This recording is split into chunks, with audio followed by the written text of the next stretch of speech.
Hi, this is Cody Hickman with 360 Catering Events YouTube channel. Today is Irish Coffee Day, National Irish Coffee Day. So we're going to make you Irish coffee.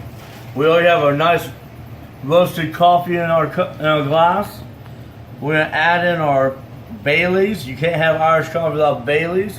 It's an Irish cream. And then to get rid of that cold, you got a little whiskey there, a little Irish whiskey. We're using Jameson's. Use whatever you like. Just whisk that together. Add a little whipped cream on it. And there you go. The easiest, simplest, fastest recipe we've done all year long. It's so much fun. Again, this recipe is on 360cateringevents.com website, and we're always available for your next catering gig, whether it be coffee or it be a steak dinner. Thank you very much and have a good night.